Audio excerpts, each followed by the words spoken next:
Session 6. Session 6. Brothers and sisters, Assalamu alaikum. Bismillahir Rahmanir Rahim. We begin with the name of God, who is most gracious and merciful. Nahmaduhu nusalli ala rasulihil kareem. And we begin with blessings of Allah on Prophet Muhammad, peace be upon him, sallallahu alaihi wasallam. Today, we shall try to cover verses 28 to 34. Verse 28. كيف تكفرون بالله وكنتم أمواتا فأحياكم ثم يميتكم ثم يحييكم ثم إليه ترجعون. How is it that you have refuted, denied Allah, whereas you were lifeless, non-existent, then He raised you, gave you life, then He'll cause you death, then re-raise you, and then you will be returned to Him.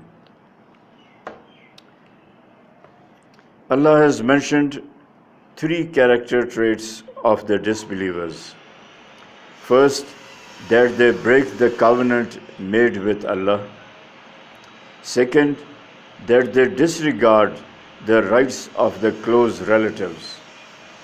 Thirdly, they create chaos and disorder in the land. The first relates to the rights of Allah and our obligations to Allah. They neither have the ordered and desired belief in Allah, nor do they worship Him, which they have been ordered. The second and the third relate to the rights of the people. The rights of the relatives, which have been ordained by Allah, are important, for their deliverance makes a clean, comfortable, and useful society.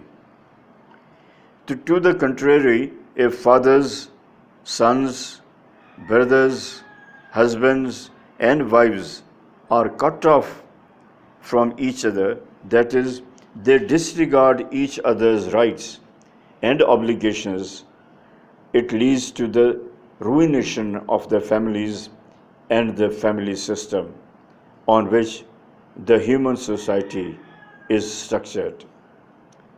Therefore, the net result and consequence is friction and disorder in the society.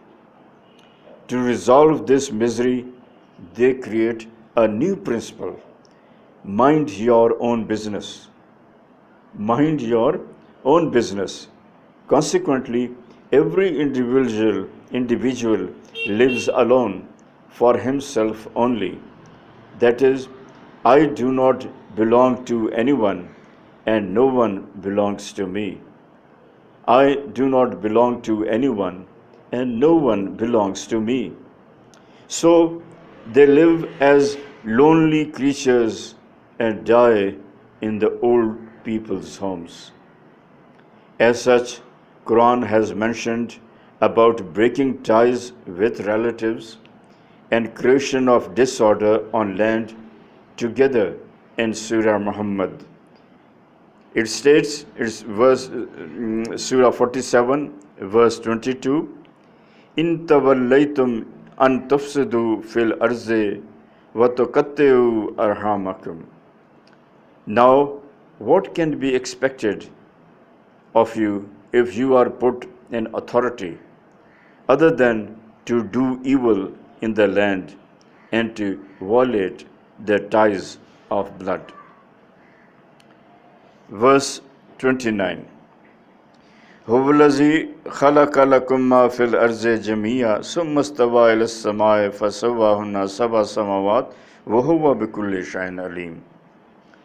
He is the one who created each and everything that is on the earth, then directed himself towards the sky, thus put 7 skies in order, And Allah is knowing, aware of each and everything. Attention is being invited to the facts that everything man benefits from in his life and in this world has been provided by Allah. Each and everything is testifying, proving that Allah is the only God, and besides Him there is none. In spite of this, disbelieving is being totally ungrateful. Religious scholars have deduced from it that every eatable thing in the world is halal, permissible, unless there is an evidence from Qur'an and Sunnah that it is haram, forbidden. Verse 30. وَإِذْ قَالَ رَبُّكَ لِلْمَلَائِكَةِ إِنِّي جَاعِلٌ فِي الْأَرْضِ خَلِيفَةً قَالُوا إِنَّا تَجْعَلُ فِيهَا مَنْ يُفْسِدُ فِيهَا وَيَسْفِكُ الدِّمَاءَ وَنَحْنُ نُسَبِّحُ بِحَمْدِكَ وَيُقَدِّسُ لَكَ قَالَ إِنِّي أَعْلَمُ مَا لَا تَعْلَمُونَ. And when your Rabb, Lord, Creator, Sustainer, addressed the angels and said, I am going to make a vicegerent, caliph on earth. The angels said, O Allah, are you going to establish on earth someone who will create chaos, misery, anarchy on it, and cause bloodshed? And whereas we recite your praises and keep remembering, glorifying your perfect self, Allah said, definitely I am aware of what you do not know.